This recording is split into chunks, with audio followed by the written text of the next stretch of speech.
அன்னைக்கு என் பிறந்த நாள் விழால பாட விட மாட்டேன்னு சொன்னதுனால அந்த பொறுக்கி ரஸ்கல் இன்னைக்கு பழிச்சிட்டான். என்னை தொட்டு பாண்டது இல்லாம கலாட்டா பண்ணா. அவனை சும்மா விடக்கூடாது. என்னை கையெடுத்து கும்பிட மாட்டேன்னு சொன்ன அவன் என்கிட்ட கை நீட்டி சம்பளம் வாங்கணும். அதுக்காகவே சொல்றேன், அவன்கிட்ட நான் பாட்டு கத்துக்கணும். உனக்கு தான் நல்ல பாட வருமேம்மா. சொன்னதை செய்யுங்க. சரி சரி சரி சரி சரி. யாராங்க ஐயா?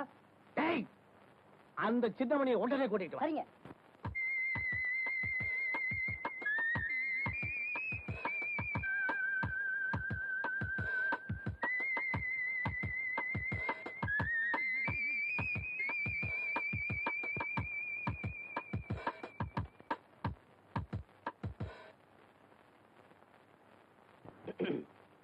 வணக்கங்க. வணக்கம் வணக்கம் வணக்கம் வணக்கம். என்ன வர சொன்னீங்களாமே? ஆமா ஆமா ஆமா. என் பொண்ணுக்கு நீ பாட்டு சொல்லி கொடுக்கணுங்கிறதுக்காக கூட்டிகிட்டு வர சொன்னேன். என்ன சொல்ற? சொல்றதுக்கு முன்னாடி உட்காரலாமா? ஏ, நிறுத்தே சொன்னா கௌரவம் குறைஞ்சிடுமா? உங்களுக்கு முன்னாடி கௌரவம் பாக்குறது என் தப்பு தாங்க. நாளைக்கு வாங்க, என் வீட்டுல பாட்டு சொல்லி தரேன். உன் வீட்டுக்கு வந்து பாட்டு கத்துக்க சொல்றியா? போயா, ஆரண்மான மாதிரி இவ்வளவு பெரிய பங்களா இருக்கு, இந்த இடத்த விட்டு உன் வீட்டுக்கு வந்து பாடா. அந்த ஆள் அதுக்காக சொல்லலப்பா, நம்மள மாதிரி பணக்காரங்க காலடி பட்டாலாவது அவங்க குடிசைக்கு ஒரு விமோசனம் கிடைக்குமேனதான். என்ன நான் சொல்றது? அதுக்காக தாங்க சொல்றேன். ஏங்க, நாளைக்கு உங்க பொண்ணு அனுப்பிடுறேன். ஏங்க, நாளைக்கு என் வீட்டுக்கு அவசியம் வந்துடுறீங்க, மறந்துடாதீங்க. நாளையில இருந்து தான் உங்களுக்கு பாடம் சொல்லி கொடுக்கணும். வரங்க. வணக்கங்க. நீ என்ன வேணாலும் சொல்லு. இந்த அளவுக்கு குடிஞ்சு வணக்கம் சொன்னவன இது வரைக்கும் நான் பார்த்ததே கிடையாது.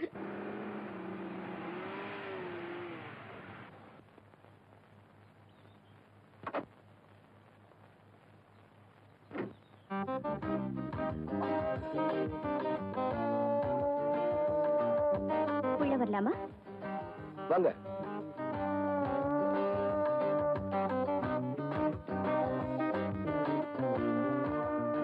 இந்த திண்ணையில உட்காருங்க. ஏன் வீட்டுக்குள்ள உட்கார சொல்ல மாட்டீங்களா? முதல்ல இங்க உட்கார கத்துக்குங்க.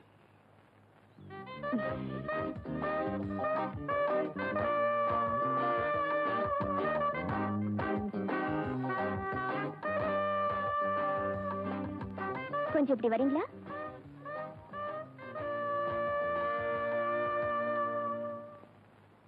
எனக்கு பாட்டு சொல்லி கொடுக்கறதுக்கு என்ன சம்பளம் எதிர்பார்க்கறீங்க? எவ்வளவு சம்பளம் கொடுப்பீங்க? என்கிட்ட கை நீட்டி சம்பளம் வாங்குறதுன்னு ஆயிப்போச்சு. எவ்வளவு கேட்டாலும் கொடுக்க தயார். என்ன இப்படி பாக்குறீங்க? பாடத்தை ஆரம்பிக்கலாமா? நிச்சயமா. வா. நில்லு.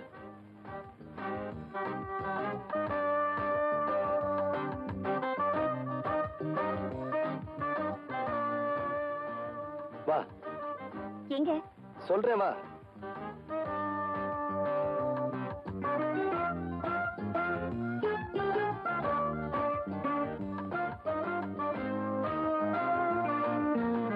உட்காரு. எங்கயா? இந்த வெயில்ல நடுத்தருல உட்கார்ந்தாதான் உனக்கெல்லாம் பாட்டு வரும். ஏய்யா, உனக்கு எவ்வளவு கொழுப்பு இருந்தா என்ன நடு ரோட்ல உட்கார வச்சு பாட்டு சொல்லி கொடுக்கணும்னு நினைப்பேன். ஆமா, உங்க அப்பன் பிரியாணி செஞ்சு போட்டான்ல, அதான் அந்த கொழுப்பு. சத்தம் போடி. வந்துட்டாளுக பாட்டு கத்துக்க கார் எடுத்துக்கிட்டு. சிப்ப. You scoundrel, idiot!